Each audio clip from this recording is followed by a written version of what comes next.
Assalamualaikum warahmatullahi wabarakatuh. Kembali lagi di channel Ibu Guru, Ibu Asna Mariatul Kiptiah, yang selalu akan menyajikan materi-materi pembelajaran kelas 5 sekolah dasar. Kali ini kita masih ada di tema 2, udara bersih bagi kesehatan. Dan subtema 2, pentingnya udara bersih bagi pernapasan. Kita lanjut ke pembelajaran 4, 5, dan 6.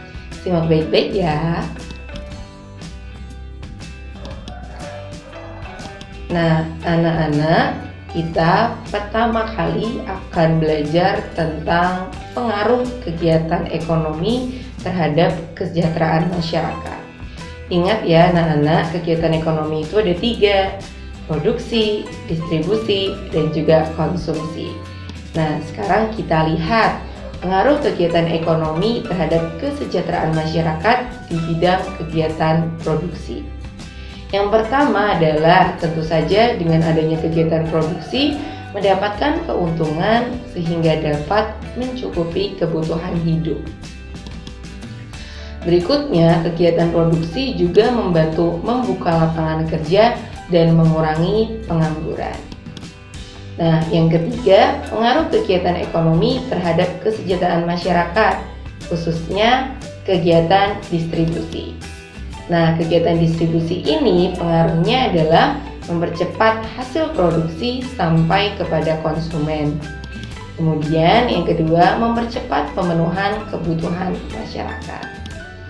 Nah, yang ketiga anak-anak, pengaruh kegiatan ekonomi terhadap kesejahteraan masyarakat jika dilihat dari kegiatan konsumsi.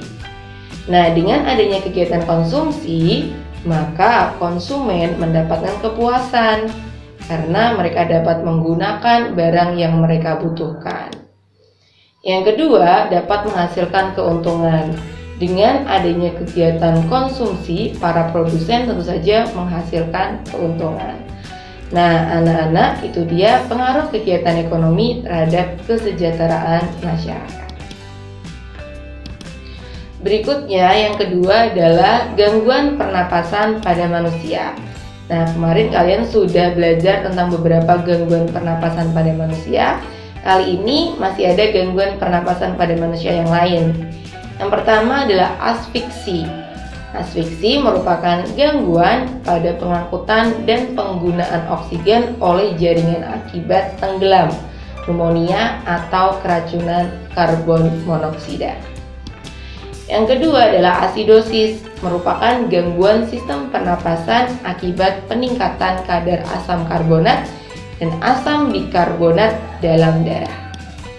Ketiga, difteri, merupakan penyumbatan faring atau laring oleh lendir akibat infeksi bakteri Corynebacterium diphtheri. Yang keempat, emfisema. Ingat ya anak-anak, emfisema merupakan menggelembungnya paru-paru akibat perluasan alveolus yang berlebihan. Kelima, laringitis, yaitu radang laring. Yang keenam, faringitis, yaitu radang faring. Yang ketujuh, pleuritis atau radang pada pleura. Pleura itu merupakan selaput paru-paru, sehingga pleuritis juga disebut sebagai radang selaput paru-paru. Dan yang kedelapan adalah renitis, merupakan radang rongga paru-paru.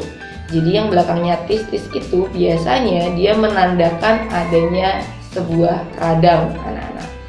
Nah, itu dia gangguan pernapasan pada manusia yang perlu kalian pelajari. Berikutnya masih membahas tentang properti tari. Nah, anak-anak, dilihat dari bentuknya, properti tari itu terbagi menjadi 2 macam.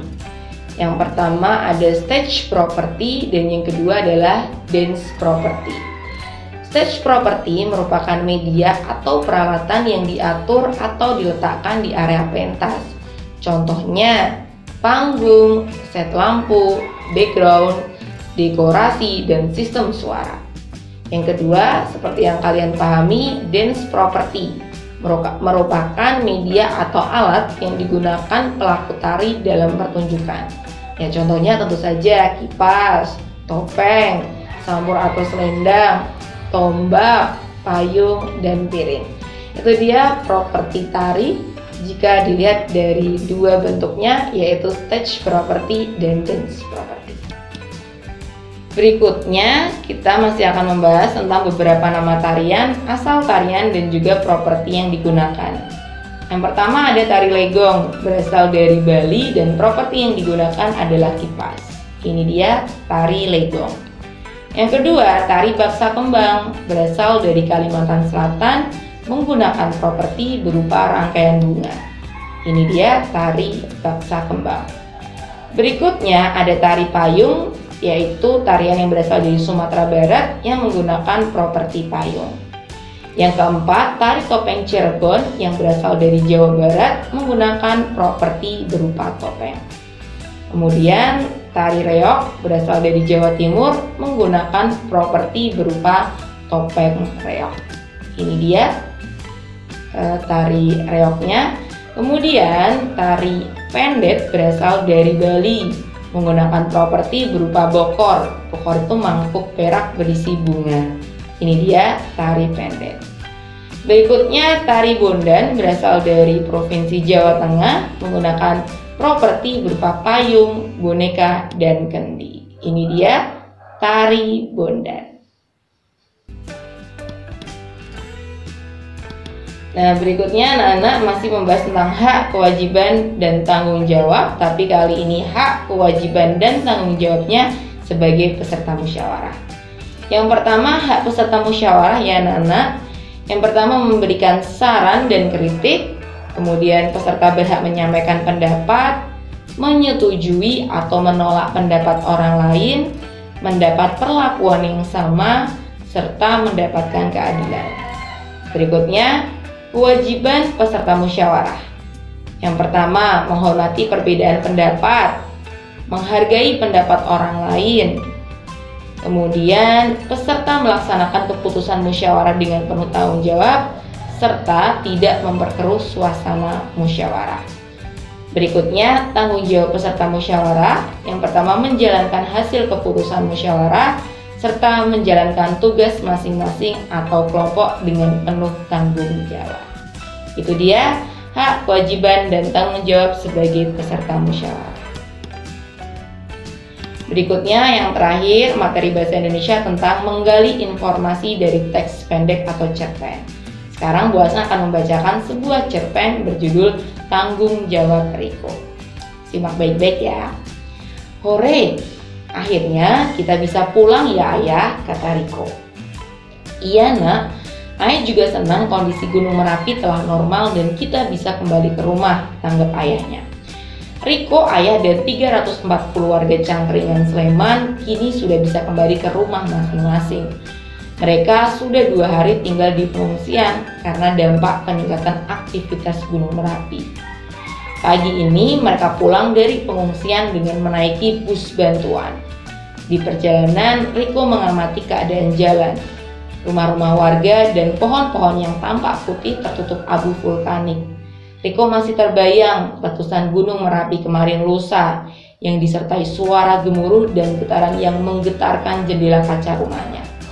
Hal tersebut membuat Riko dan para tetangganya mengungsi di sebuah balai desa di desa lain yang tidak terkena dampak letusan.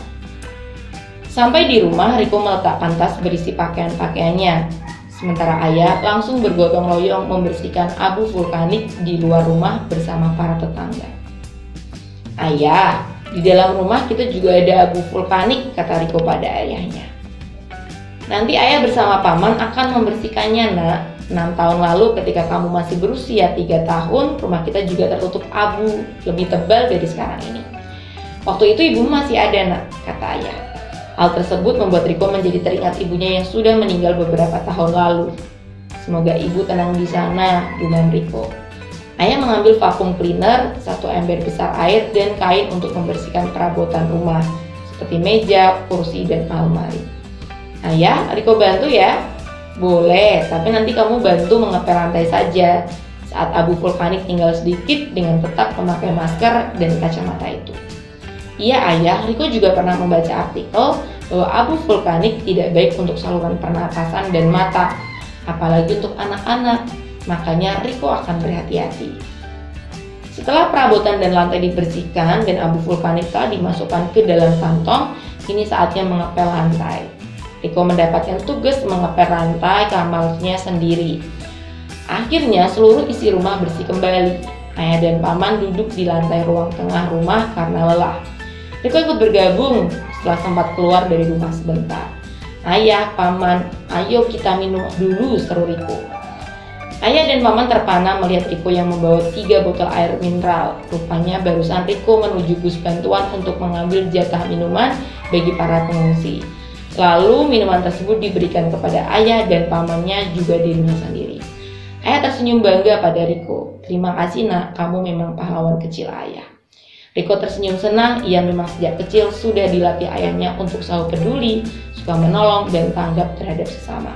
Diolah dari HTTPS Klasika Kompas ID dan juga buku Maestro. Nah anak-anak, dari cerpen ini kita bisa menggali beberapa informasi. Informasi yang pertama adalah temanya, misalnya anak-anak. Tema dari cerita ini adalah hubungan keluarga atau kekeluargaan. Kemudian siapa tokohnya? Ada Riko tentu saja, kemudian ada ayah dan juga ada pamannya. Kemudian isinya tentang apa gitu kan? Isinya adalah tentang Riko yang membantu ayahnya membersihkan abu-abu vulkanik di rumahnya. Karena baru saja terjadi gempa di daerah tempat tinggal Riko. Ceritanya seperti itu.